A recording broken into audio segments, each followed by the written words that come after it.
Why do we think that money is different, that it shouldn't move like this?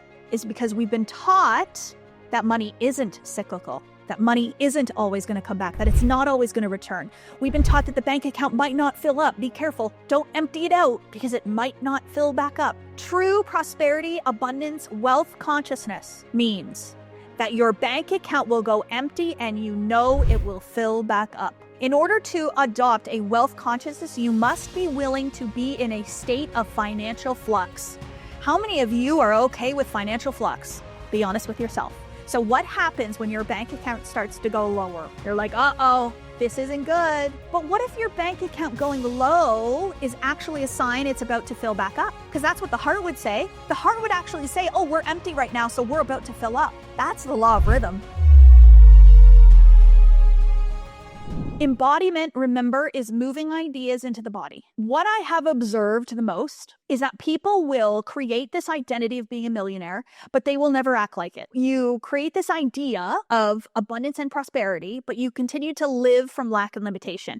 Those are two different experiences. Those are two different ways of being. So you can accept a state of being at any time. So the state of being of abundance, you can say, you know what, I'm going to be abundance today. I'm going to do everything in a feeling of abundance today. I'm going to circulate money in the feeling of having money today. So money is very much the same as everything else in our world. There is this universal law called the law of rhythm. The law of rhythm says that there is a rhythm to life in general. Every single part of life has this rhythm to it. It's a cycle. It's a circulation. So we have the seasons, and even if you're in a part of the world that doesn't have winter, you still have seasons. They're just different.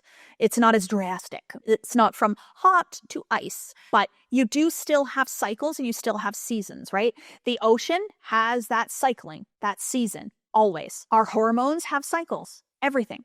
So money also is cyclical. Money also moves according to a cycle, a rhythm, right? Think about our heart system, our beautiful heart, right? Our heart fills up, it fills up with blood, and then what do? We push all the blood out, and it circulates through our body, and then it comes back and it fills back up, and then it goes empty and it fills back up, and then it goes empty, like this. So why do we think that our bank accounts shouldn't do that?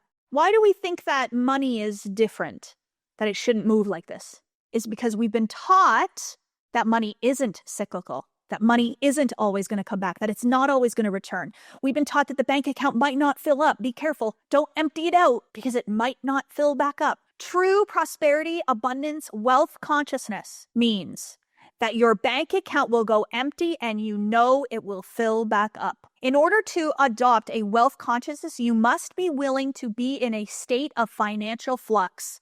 How many of you are okay with financial flux? Be honest with yourself. So what happens when your bank account starts to go lower? You're like, uh-oh, this is scary. I don't like it. This isn't good. But what if your bank account going low is actually a sign it's about to fill back up? Because that's what the heart would say. The heart would actually say, oh, we're empty right now, so we're about to fill up. That's the law of rhythm. The law of rhythm says when you go down in a rhythm, the only place to go is back up. But we're so afraid we're going to keep going and going and going and going and going that we actually keep ourselves down in the low instead of allowing it to go back up. So the belief that it's about to go back up is the very belief that will allow it to go back up. But you're restricting because you're not allowing it to go back up. So we must circulate. We must continue to move money. And when you do move money and you do it in the feeling of having more money and you're grateful, then guess what? It always comes right back again. It always moves. But if you're in fear and you're restricting and you don't like it, you're cutting off your circulation of more. And then you know what I did is I created this belief that when I spend money, it comes back doubled or tripled. So what started to happen there? Okay, here's a little story. Because I'm willing to do whatever it takes to test these theories. And I have tested them in the most uncomfortable ways so that I could come here and share with you all and be like, this works. I did it and this works. So Chris and I went to New York City. One of our dreams was to do Christmas in New York City with the girls. And we wanted to do the whole Home Alone thing. So the girls wanted to stay at the Plaza Hotel in New York City at Christmas. They wanted to go swim in the pool, but we found out that that hotel doesn't actually have a pool. And that pool in the movie was somewhere else. But we went to that hotel and stayed at the Plaza. We took a private jet, from Toronto to New York City, and we get into this hotel, and I had said to Chris, okay, Chris, I'm going to push some money limits. We had gotten like a basic room. I said, we're going to push some money limits. If they offer us a upgrade, we're going to take it. And he was like, okay. And I was like, and if it's more money than we've ever spent on a hotel room, we're going to take it. And he was like, oh, okay. So we get there and they offer us an upgrade. And what do they say? The only upgrade we have available is the biggest suite in the hotel. It's newly renovated. It's a 2-bedroom. It's 2 stories. It's the only suite with the outdoor terrace. It is the top of the line best hotel suite that we have. And then we were like, oh, okay. How much is it a night? It was like an additional $8,000 a night, and we were already paying like $4,000. So it was a lot at the time, I thought, because it's the law of relativity. It's not real. But anyways, so I stood there and I said, okay, Chris, what are we going to do? And I could feel his fear. I could feel him. He was like, oh my God, are you for real? Is she really going to do this right now? And I went, my belief is that we're going to do this. We are going to upgrade to this suite, and I'm going to make the money back doubled today. Not another day, but today. And he was like, okay. I said, okay, we're doing it. So we upgraded, we got to the suite. The manager of the hotel gives you a tour of the suite. We go in there. It is the most beautiful, incredible thing I've ever experienced in my life. They had a chocolate Christmas tree for the girls.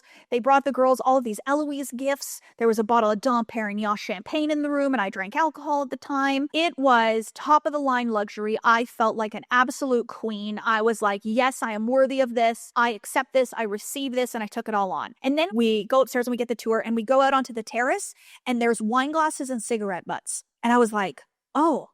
And the manager was like, oh my gosh, they must have missed this.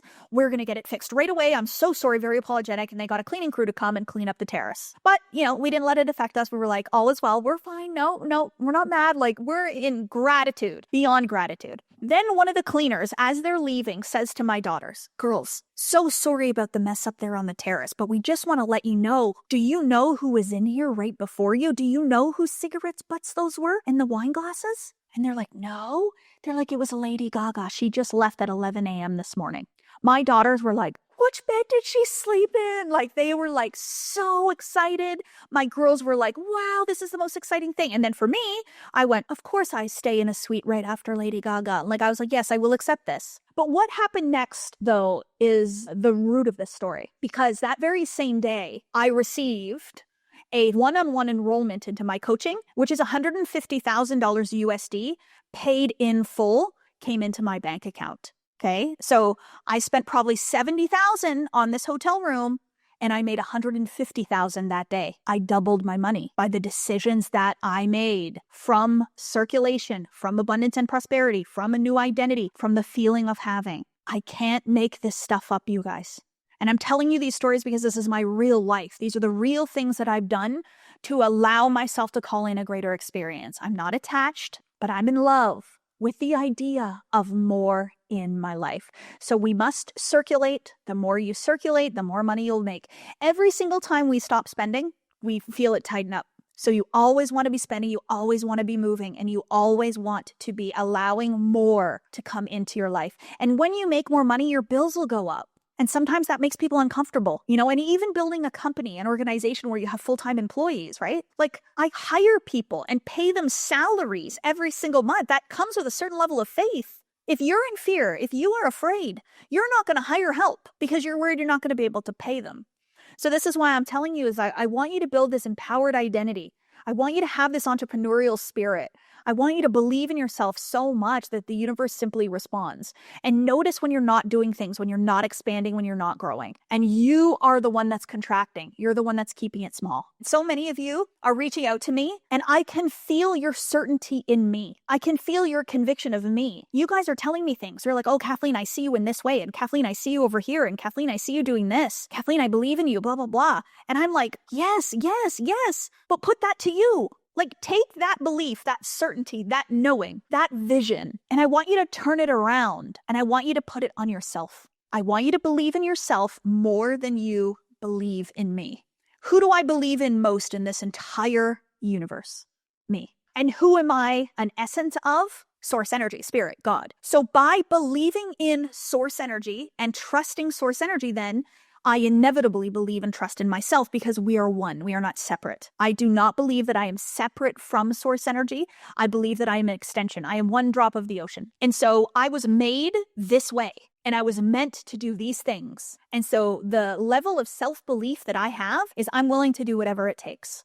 I'm willing to be whoever I need to be. I'm willing to take whatever action is needed in order to call that in. I remember we interviewed Mary once on this, and it was so good because Mary was talking about before she signed up for the Millionaire program, she didn't believe in herself and she didn't think she was worthy or good enough. And so even to invest in herself felt hard. It felt difficult. It felt challenging. But once she released that and she invested into the Millionaire program, she realized, oh my gosh, that was a lie. That was never true. That was never real. I bought into it. And now she was seeing the effects of what investing in yourself and choosing your own worth really, really was. And so her life started to change drastically.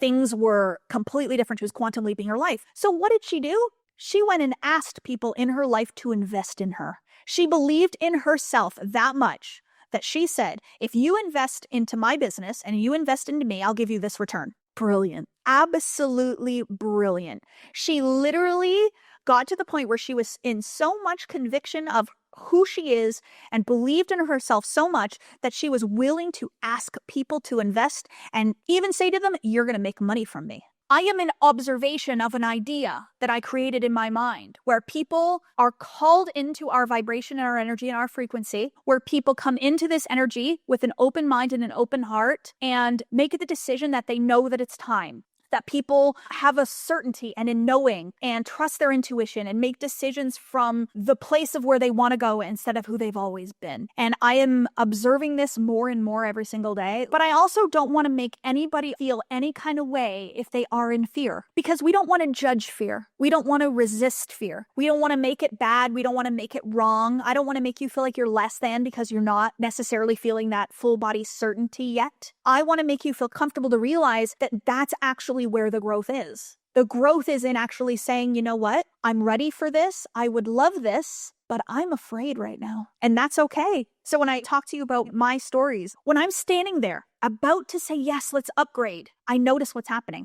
I notice the fear. I notice the feeling. I notice like what my fear was telling me and what truth was telling me. And I chose truth. I didn't choose fear. I chose truth. And in that moment, I had to make an immediate decision. So this wasn't me standing there at the counter and being like, okay, you know what? I've got to think about it for 3 hours. We're going to come back. No, it was an in-moment decision right then and there. What am I going to do today? And who am I going to be today? And I made the decision right then and there. So what I always do is I make the decision first, and I know the money will come after. I do this every single time. It's not, do we have the money? I posted to my stories a couple of months ago, and I think people had to really, really sit on it to really understand what I was saying. And I think that any multimillionaire or billionaire would say this. I make decisions from how much money I want, not how much money I have. It's uncomfortable, but it works every time. It's not uncomfortable for me anymore because it's natural, right? It wasn't natural before. It was natural to make decisions from what I have. Okay, so I want to go and do this. What's my budget? I don't budget anymore. So to budget means to limit, to restrict. So I allocate money now, not budget. Budget's tightening. I allocate. And then what I'll allocate from the future state. So let's say, for example, Leah's decided she's becoming a millionaire. She's like, that's it, I'm doing it. Signed up for the Millionaire program. All this abundance is going to come my way. She's going to create a list of where the millions are going to go. She's going to allocate her millions. Beautiful activity. Works every single time. That's why I built this company, why I built this community, why this work is everything, because it is 100% truth. Anything that isn't truth doesn't feel like this, right? So I trust myself and the feelings that I hold in my body, and I make the decisions based on that. I don't make the decisions based on when it doesn't feel good. So if I notice myself, I'm about to make a decision. My first real big investment was like $330,000 investment into myself. And I had grown so quickly and so rapidly that it was only about 2 years into, no, I don't even think it was 2 years. It was maybe 18 months into my business. So 18 months before, I was still like penny pinching. And so I made this decision that I was going to invest $330,000 into myself. And I went, okay, this is uncomfortable. And just when I was about to make the payment, I felt fear come up. I felt it. It was like, oh my gosh, but what if the money doesn't come back? And what if I spend all this money and then it doesn't work for me? Or what if I don't do it? And I went, okay, hold on. What is the truth? Is the truth that I'm afraid that I might not make the money back, that I'm not good enough, et cetera, et cetera, et cetera? Or is the truth that this thing that I'm purchasing, this investment into myself is going to grow me, it's going to grow my business, I'm going to become better? So over here, it was like, do I believe in myself? I am worthy. Yes. Do I believe that I'm going to make more money? Do I believe I'm going to grow? Yes, yes, yes, yes, yes. That's the truth. It feels good. Over here, this sucks. I'm not going to be able to do it. What if I don't make the money back? So which way are we going to go here? We're going to choose the truth, and we are going to say goodbye to the things that are not true and that are not real. Does that make sense? This is how I make my decisions.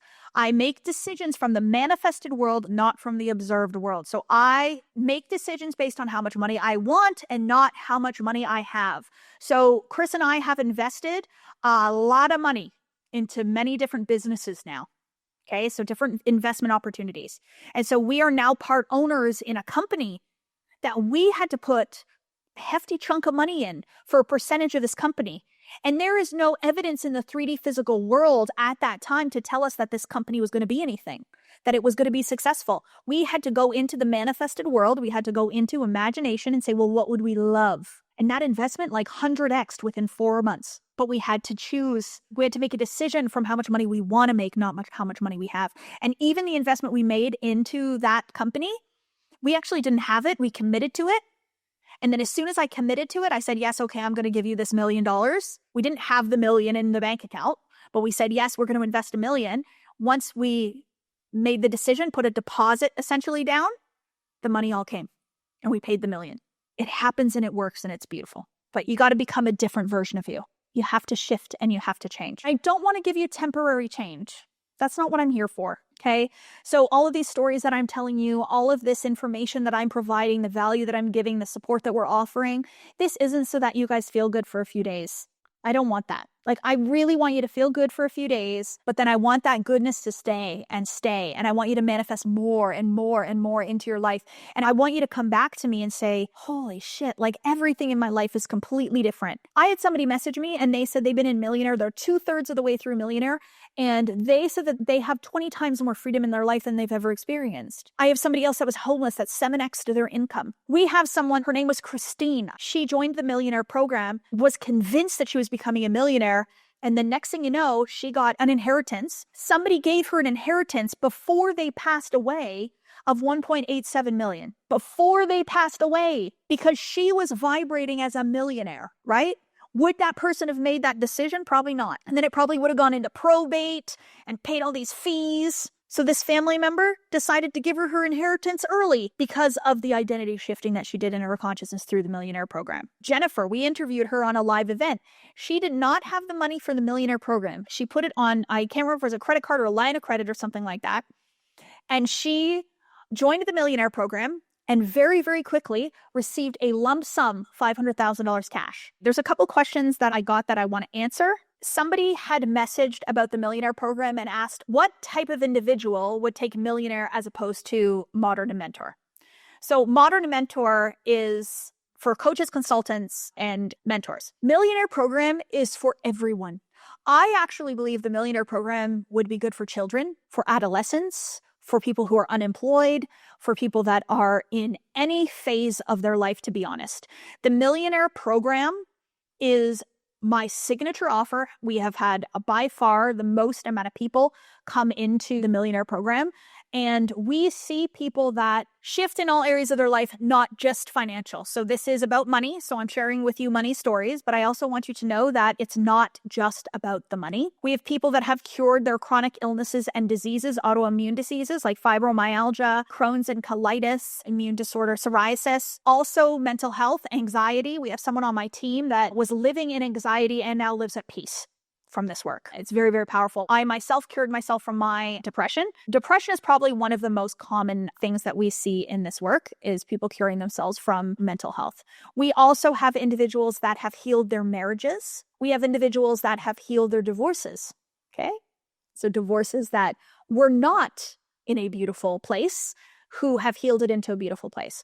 I'm going to share with you just a vulnerable little story about my relationship with Chris. If you were at Manifest Toronto, you witnessed a very pivotal moment in my manifestation journey. Chris and I separated in early 2022. And we decided to live alone, and we had been together for 17 years. Okay, we have 2 beautiful daughters together. We own this business together. We were very deeply rooted in each other. And we decided to separate and live apart in 2022. And I went through a whole bunch of emotions and experiences, and I suppressed it all. And I ended up in the hospital with lung surgery by May of that same year. And that's when I finally allowed all the grieving to happen after the surgery. And I moved all the energy through. But one thing that I want to share with you all is when I was doing that grieving process and when we had made the decision to separate, to no longer be in a romantic relationship, I sat down and I wrote down on a piece of paper what I would love to see, what I would love the experience to be. And in that moment, it didn't appear to be that way. In that moment, it appeared that things were not going to be amicable, that things were not going to work out the way that I wanted, that things might not be this beautiful place that I had dreamed up in my mind. But I remembered that I'm the creator of my life and I'm the creator of my reality, and that I will create what we will end up as in my mind, and that's what we will be. And so we stood up there at Manifest Toronto last Friday, 2 Fridays ago, and Chris got up on stage. So back then, Chris was not in this work. He had done no personal growth and development. He didn't even believe in anything I was talking about. Like, I don't even know. Maybe he was observing it, but he wasn't embodying it himself. But anyway, he's gone into the work. He's gone into personal growth and development. And so Chris got up there on stage. They introduced me and then I brought him up, and he facilitated the most beautiful breathwork session that I've ever seen. And I sat there in that moment looking out, realizing that I was in the observation of what I wrote down on that piece of paper. And when I looked up, he had tears streaming. And in that moment, I knew that he wasn't just here because he was married to me. I knew in that moment that he was here because this is his mission, and this is his purpose, and this is his calling, and this is what he's meant to do. And so in that moment, I realized that Diamond Academy wasn't just my vision, but it was now, after 5 years, our vision as a family. And so, yes, we are not romantically involved in any capacity, but Chris is my business partner. He's the father of my babies. He is the man that I share this vision with. This collective consciousness raise is with him, and he is one of my dearest friends to this day. And that outcome is because I chose it in my mind and let it be true. So one of my greatest manifestations. So the money is great and amazing and fabulous. Yes, I've been on a Times Square billboard. I've been on the doctors. I'm being interviewed on Virgin Radio. Those are all great. But let me tell you that this experience of allowing someone in your life to become their best through your idea of them and letting your relationships be their best because of your idea of them, please use this power for good. Do not send anyone any negative energy. Send them only light and love. Even if they are showing you their worst, even if they are fighting you, please hold the image of who they can be and not of who they are showing you that they are in this moment. So the world will tell us, oh, you got to believe somebody when they tell you, when they're showing you who you are, you have to believe them. No, you don't. You can actually help them to heal and help them to grow by believing that there's another available opportunity. It doesn't mean you're walked all over and you have no boundaries, but it means that you can create a new idea for that individual in your life. It's really beautiful. And this is how we can use our powers for good. I'm at a place right now where I hold no fear on whether or not you're in the right place. There's this other little thing that I do. I don't know. I've never said this before, so maybe I'll let you in on my little secret. But every single time that someone enrolls into one of my courses or my programs, I ask myself, what do I believe for this individual? What do I believe for their experience? What is the vibration that I'm going to send their way? When you sign up for one of our courses or programs, we introduce you to the rest of the team. And so when that introduction comes through, I always sit and say, what would be that experience that I would love for her? And since I started doing that, I have found a considerable change in the way in which other people are experiencing their journey. And I will even say things to you like, I can't wait to watch you soar. And so what am I saying there? I'm planting the expectation in you that you're going to soar. And if you believe you're going to soar, guess what's going to happen? right? You're going to grow, you're going to soar. So I do believe in my own power, and I do believe in my own power to be able to impact you. This is something I do with my one-on-one clients in my inner circle. I know every single one of their goals. I know every single one of their dreams, and I'm using my energy and my vibration to help create it alongside theirs. I do believe I can do that. Mental transmutation for others is a real thing. So my inner circle is a small group of individuals that have a private WhatsApp chat with me. We do bi-weekly calls, and we have 2 in-person meetings per year. So last year, my inner circle, we were in March of last year in Malibu. We actually went to a $68 million mansion in the Bel Air Canyons, and we masterminded together there. I had a private chef come in and do lunch for all of us, and then we went for dinner. And then in September, we were actually in Miami, Florida. So we were at Bell Harbor at the Ritz-Carlton in Miami, Florida. And then in February of this year, the inner circle was in London, England. So some of you came and met me in London, England, which was really beautiful. So my inner circle was in London, England. We met at the Shard in London, England. And then this September, the inner circle day is in Toronto. It's in my home. It's in Toronto. So if you are someone that's at a higher level of growth, so if you are someone that has an investment capacity above the Millionaire and Modern Mentor levels, then I would consider the inner circle. So that's the inner circle. Sometimes we want to manifest things in a way that we feel is like easy, and we don't want to manifest in a way that feels like it might be hard. And so I would just question that. An example is I have a very, very dear friend of mine who wanted to manifest flying in a private jet. And so I was like, oh, I love this for you. I'm going to manifest flying in a private jet too. And so the 2 of us made the decision to manifest flying in private jets. But I manifested the idea that I would pay for it myself. So what happened? My business grew drastically and remarkably so that I could pay for it myself. But what did she do? She manifested somebody taking her for a free ride. So her business never grew. She made no additional money, but she did get to manifest the ride on the private jet. So I would rather that you all manifest making an additional $2,500 every day instead of just today. I hope Mariah doesn't mind me sharing, but Mariah had a really beautiful awareness. I'm sharing for your own learning, but when I asked her what's next for you, she wasn't able to tell me exactly what's next as quickly as she had maybe thought. So the awareness was, oh, I'm not super, super clear. But guys, I am clear. I want each and every one of you to be clear. This is something that we do in the Millionaire program with you, is we help you to get really, really clear, to go deep, to do your 50 plus want list. I should just tell all of you everything that I want to manifest, and then you're all just going to deliver it to me. So anybody that tells you that you can't share your manifestation out loud, I don't know that I would believe that. If you like to be a private person and you want to do that, go ahead. But I have no problem being loud and proud with everything that I'm manifesting and experiencing. So is it fear-based thinking that you're keeping it small? I don't know. Maybe.